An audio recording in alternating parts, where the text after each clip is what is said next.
or a clay tablet carved with words of wisdom?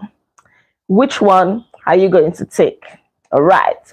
So this is the question that is posed in chapter 5 of The Richest Man in Babylon. And this chapter is titled The Five Laws of Gold. So let me ask you this question as well. Yes, I've already asked you. If you have to make a choice between picking a bag of gold, as in a bag of money, and a clay or a piece of paper that has five laws of wisdom, which one are you going to take?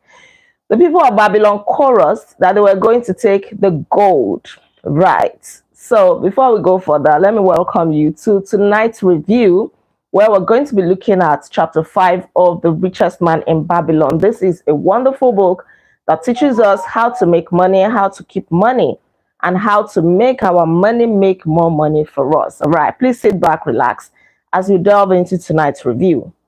Right, we're going to learn the five laws of gold, and it is promised in this chapter that if you learn these five laws of gold, if you apply your hearts to them, if you implement them, you are going to keep having gold. I don't want to keep saying gold, right? In our contemporary days, we can say money. Money is going to be flowing in for you if you can apply your heart to the five laws that will be shared in this book. I'm sure that just as the people of Babylon chorused, gold, gold, gold, you too would have gone for a bag of money. Right. Just so it is with the sons of men. Give them a choice of gold and wisdom. What do? They ignore the wisdom and waste the gold. Right. Gold is reserved for those who know its laws and abide by them. Money is reserved for those who know the laws of money and who obey the laws of money. So in this chapter, we're told the story of the son of the richest man in Babylon. Don't forget that the richest man in Babylon is named Akkad. Now we're going to learn about his son named Nomasir, who became a very wealthy man by obeying these five laws of gold. And the person telling us the story is a man named Kaladab, who happened to learn about this story. All right. So the custom in Babylon in those days was that a rich man or anybody who was rich, who had huge inheritance, large estate, it was expected that they were going to hand over their riches to their sons to inherit and to take care of their wealth. But Akkad, the richest man in Babylon, did not like this custom. He didn't think that it was wise to just hand over your inheritance to your son just like that, whether your son knows how to handle it or not. So before he handed over his inheritance to his son, he needed to teach his son some viable lessons about money, about wealth. So what did he do? He decided to give his son money, otherwise known as gold in this book. He decided to give his son a bag of gold, right? And not only that, he accompanied it with a clay tablet where he wrote some wise words. And these wise words are the five laws of gold that we're learning about today. And he handed them over to his son. And he told the son, go your own way. And after 10 years, come back. And then we'll talk about the inheritance, whether you inherit it or not. When you come back in 10 years, come and give account of yourself. If you prove yourself worthy and you manage this bag of gold that I'm giving you, the gold earring, very well, then we'll talk whether you're going to inherit my estate or not, whether you're going to be the heir to my estate. Otherwise, I am going to give all the money, my inheritance and everything to the priest. At least they'll say some prayers, some good prayers over my dead body, and God is going to accept me well, something like that. So his son departed, and he decided to go to Nineveh because Nineveh was a growing city. he left with some slaves and some horses. And on his way, he entered into this caravan. And in that caravan, he met some men. And the men, they had noticed that, oh, it's like this guy is a newcomer around here. And it looks as if he's quite rich.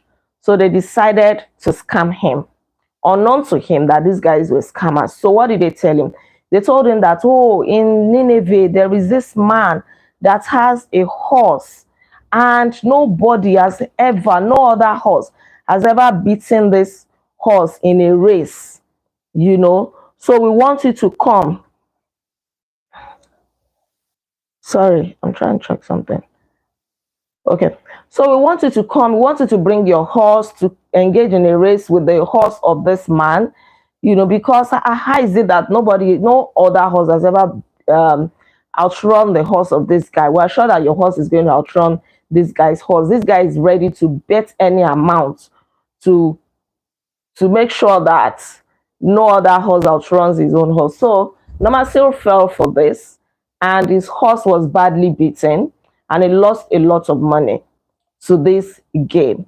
It was later that he realized that the men that he met on the caravan were actually working for the owner of that horse, and that was what they usually do for business. They will go around looking for newcomers that they could scam, and if anybody falls prey to their scam, at the end of the day, they share the money with the supposed owner of the horse, right? But that was not the only bitter lesson that he learned.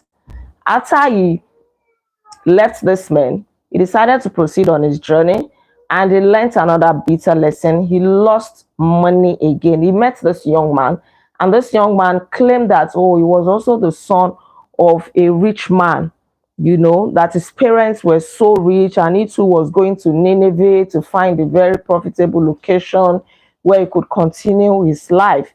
And this man advised that they should go into a business venture together as partners.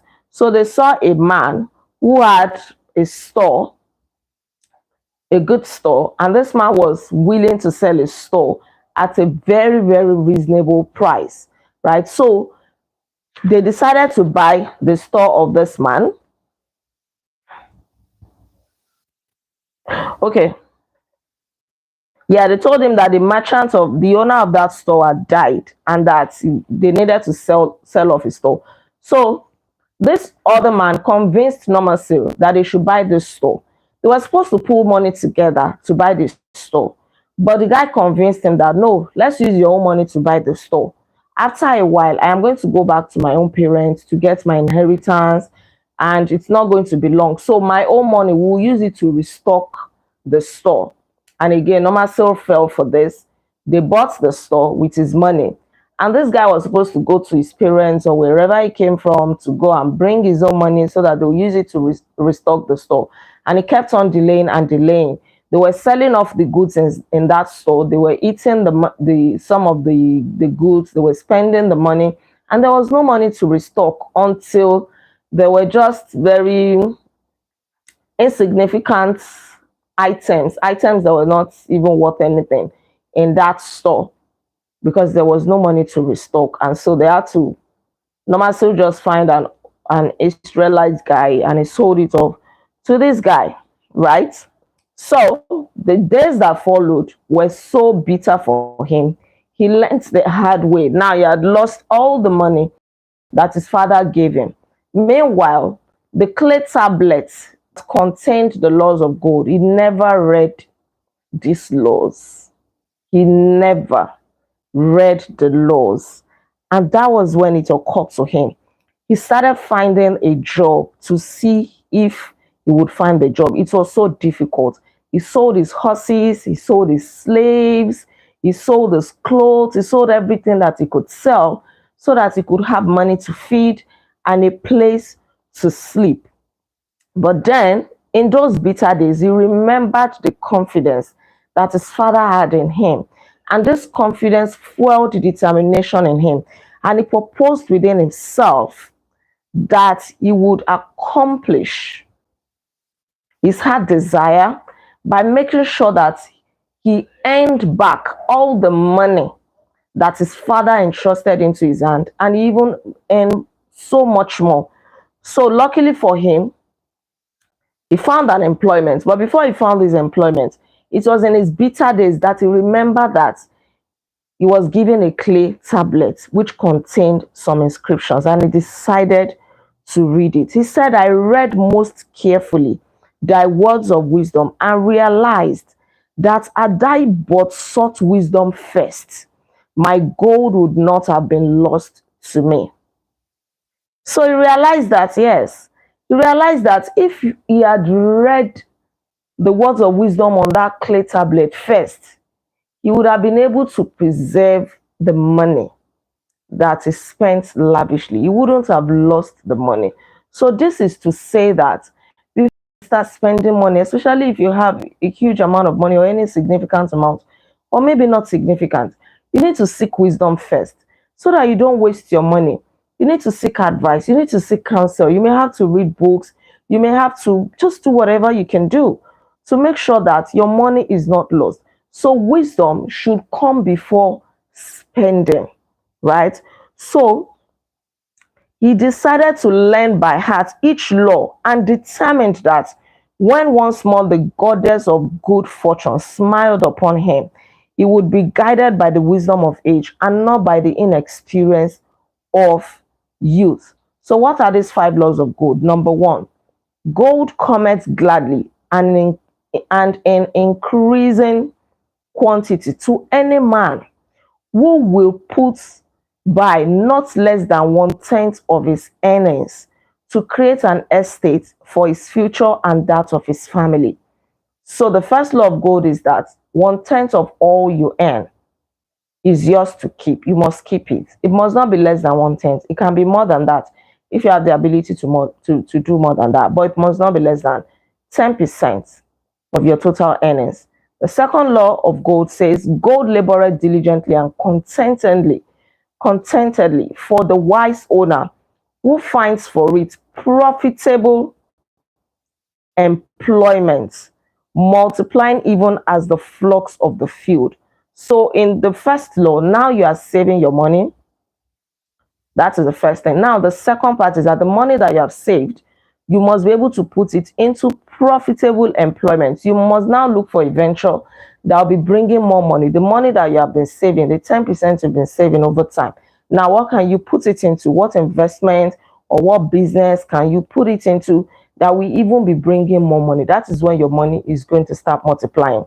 The third law of gold says, gold clingeth to the protection of the cautious owner, who invests it under the advice of men, wise in its handling. That means that you must be cautious with the money that you have.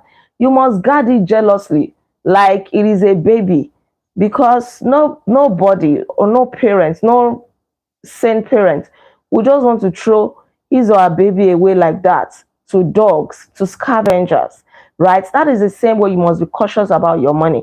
Before any penny, any cent, any kobo leaves your purse, make sure that you have thought it through. Make sure that what you're about to do with it is a wise decision. You must really protect every single cent that you have.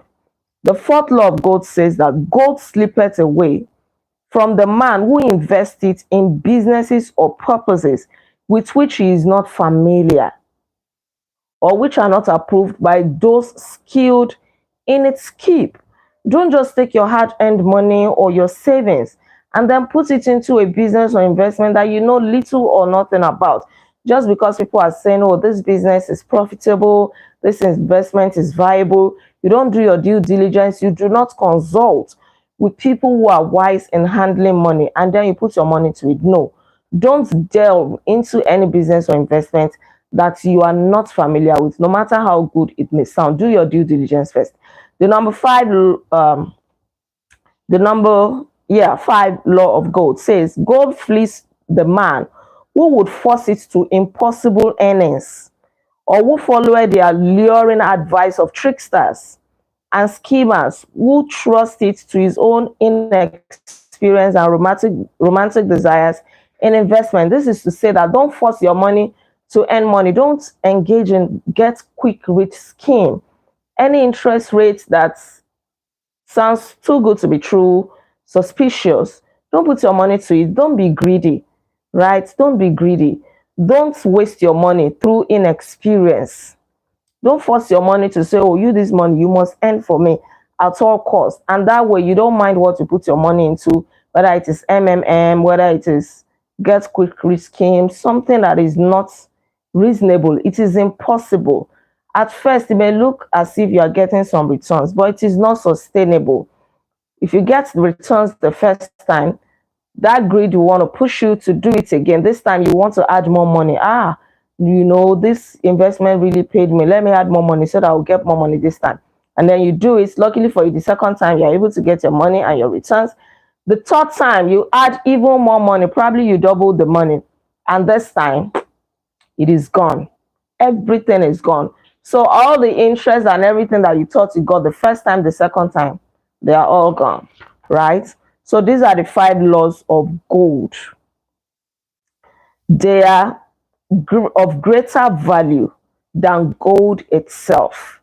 These 5 laws are of greater value than money itself.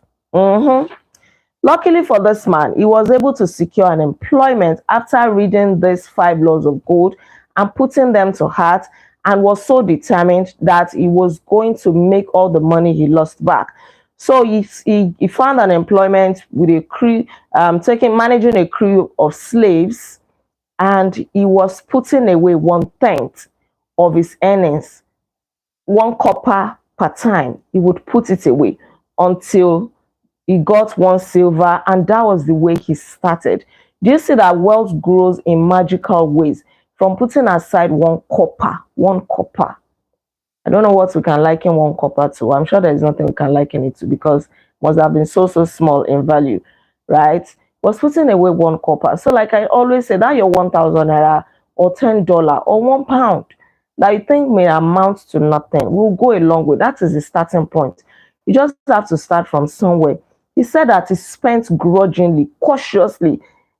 I can interpret that to say that he was stingy to himself because he had a mission to accomplish. And he didn't know that his boss, the owner of the slaves that he was working for, was watching him. And the owner approached him one day to say, I have been observing you, that you don't spend wantonly, you don't spend lavishly like other youths of your age would spend.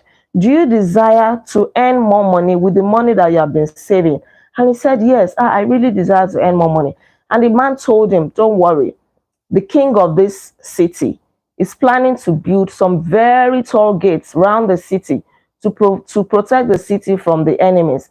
But then the metals needed for these gates are not all available in the city, and the king has not made provision for them. So I want, together with some people, want to pull resources together, and then we'll go and get this metal. We'll bring them to Nineveh so that when the construction of the gates starts, we will be the ones to supply all the metals that will be needed for this construction, and we'll be able to sell at very reasonable prices. In fact, very good prices or high prices, and we'll make very good profits. And that was how he joined them in this investment. And the man told him that even if the king decides not to buy from us, we can still sell our metal at fair prices. People are going to buy. So it is going to be a win-win situation. We're not going to lose. He believed in this investment. He joined them to do it. They indeed bought the metal. They made good profits, and that was the beginning of his wealth. He said that they were men wise in the profitable handling of gold. So he decided to do business with people that knew about business. These men, they talked over each plan presented with great care before entering upon it. They would take no chance on losing their principal or tying it up in unprofitable investments from which their gold could not be recovered. So they were cautious. They did their due diligence before investing in anything. Through his association with this man, he learned to safely invest his money to bring profitable returns. And as the years went on, his treasure increased more and more rapidly. He did not only make back as much money as he lost, all the money that his father gave him, he did not only make it back, he made so much more. And when the 10 years had passed, he went back to his father. His father gave him 1 bag of gold, right? This time he went with 3 bags, and he gave his father one of the bags equivalent to the amount that his father gave him when he was going. And he gave his father 2 extra bags of gold for the clear tablets of wisdom that contained the 5 laws of gold, because those are the wisdom, or that is the wisdom that actually helped him to know how to make money, how to multiply money. And that was actually the wisdom that made him rich. So for the wisdom, for the clay tablet, he gave his father 2 bags of gold. Right. Wealth that comes quickly goeth the same way. Wealth that saith to give enjoyment and satisfaction to its owner comes gradually. So don't be in a hurry to acquire wealth. Be very cautious, right? To earn wealth is but a slight burden upon the thoughtful man. If you consistently have the thought to be wealthy and you work towards it, it could be steady, it could be slow, but you're going to get there. You're going to become wealthy. So don't forget the 5 laws of gold. Let's quickly go over them. The first law says that you must keep 1/10, at least 1/10 of your earnings, nothing less than that. The second law says that the money that you have been keeping, you must now look for a profitable investment or business or employment to put it into, right? A profitable one. The third law says that you must be cautious about the kind of investment that you put your money into. Put your money into any investment or business under the advice of wise men, men who know how to handle money. The fourth law says that money slips away from the man who invested into a business or investment that he is not familiar with, or that he has no experience in. And the fifth law says that if you try to put your money or force it to earn for you at all costs, you are greedy, you want very quick and high returns, you may lose all your money, and money is going to flee from you. So money has wings and it can fly, right? Obey these 5 laws of gold, implement them, and you will see yourself becoming wealthy. Thank you so much for tuning in. We've come to the end of chapter 5, which says the 5 laws of gold. I hope that you have learned something. You can come back to rewatch this video. If you have this book, you can read it again and again. This is a kind of book that you read over and over for the lessons to really sink in, right? Don't forget to like this video. Please drop all your comments in the comment section below. And please subscribe to this channel in case you are yet to subscribe. I remain Olaide Agbaje, also known as First Lady. And on this channel, I inspire you to live intentionally. I'm going to come your way again tomorrow by God's grace. And we'll look at chapter 6, which is titled The Gold Lender of Babylon. This is another interesting chapter that teaches very profound lessons about money. I'll see you tomorrow. Thank you so much for watching. Until then, be intentional. Bye.